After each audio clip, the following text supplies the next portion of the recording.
Alright guys, so welcome to today's JoJo episode, and in today's episode we are going to start with the framework of, the stand. So in today's video we are going to try to make the stand equip itself, or be equipped by us.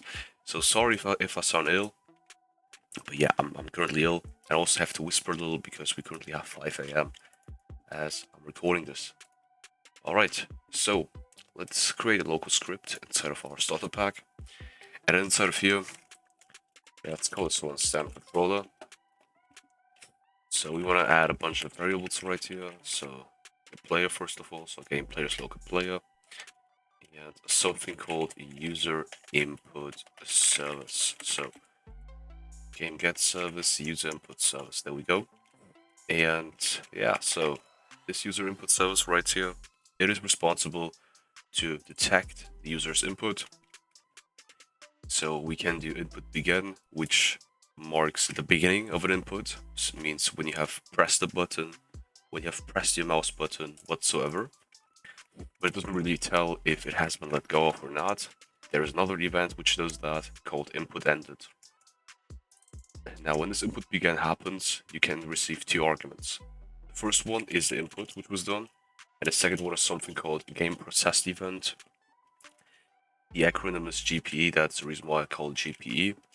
And we want to check if GPE isn't true, because GPE basically tells you whether this input was done on purpose or not. So whether this input was done while interacting with in-game elements. So let's say that we want to check if the X key was pressed.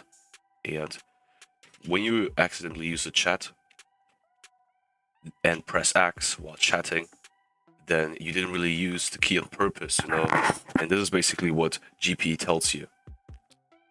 So if not GPE, then if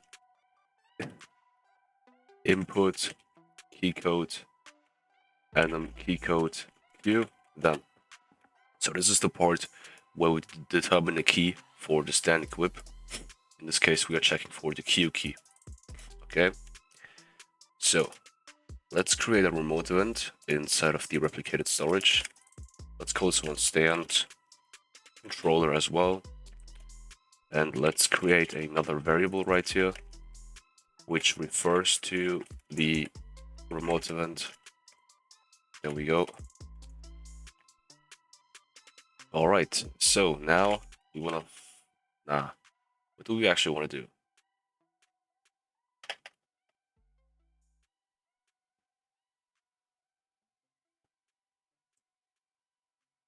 Let's do it this way. So let's actually check if player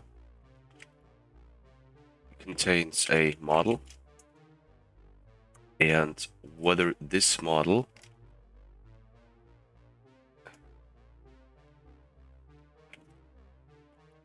has the name stand or has the word stand inside of its name. Wait, string find.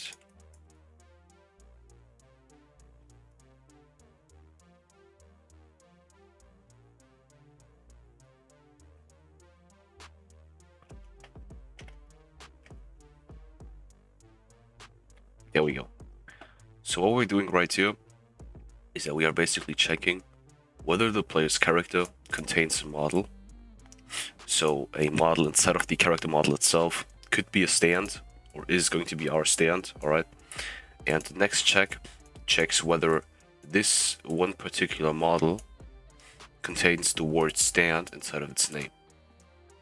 So basically string find uses this to find this inside of this, alright? And if it has been found, then it won't return nil. That's the reason why we are checking if it returns not nil. Now if that is the case, then we can tell that the player has stand equipped. Now, else would mean the opposite of these two.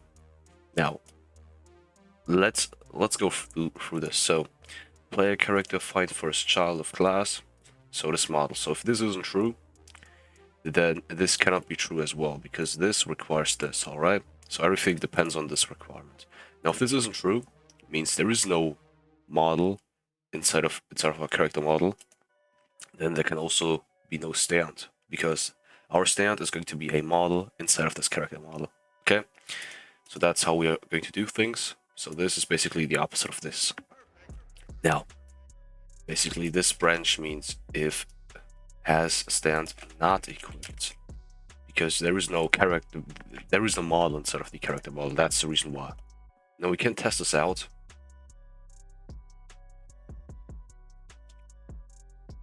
As you can see, has stand not equipped.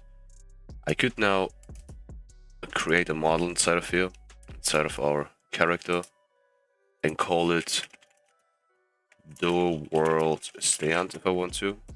And now it changes, as you can see, okay? And this is important because we can now really determine what to fire server, okay? So whether we're going to fire server that the stand is equipped or not. So let's create another variable called equipped status, and let's have it at false at the beginning. So false stands for not equipped, true stands for equipped. Keep that in mind. Now, if this is the case, then equipped status is true. If this is the case, then equipped status is false. And depending on what our equipped status is, we are going to fire server, this remote event, with equip stand equipped status. There we go. And now let's actually pick this script. Let's call this one stand server.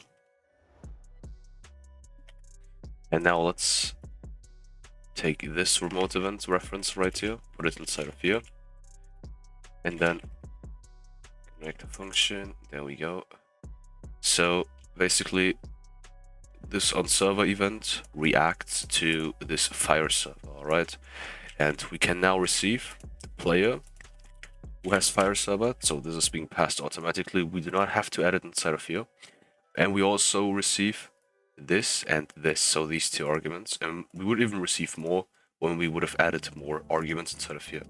So arg1, arg2, and I usually use arg1, so this first argument, as some kind of task, okay? So it basically tells the script what to do.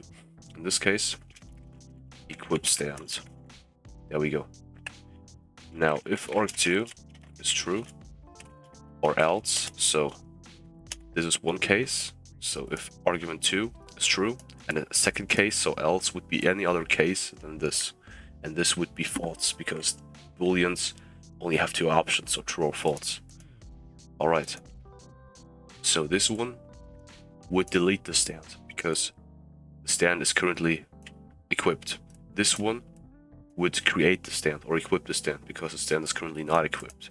So that's basically how this is going to work. Okay, we're going to create this in the next episode because we are running out of time. But yeah. So one major difference this stand system is going to have in comparison to our last series is going to be that we are going to keep the stand equip thing client-sided. So that's going to happen, and this is going to give us a lot of server performance and produce a lot of server lag. Alright guys, so that's the reason why I had to remake the series as well, because I didn't know about client replication earlier. With that being said, thanks for watching. Leave a like, subscribe, share this video with all of your friends. Give me feedback in the comment section, guys. Take care, see ya.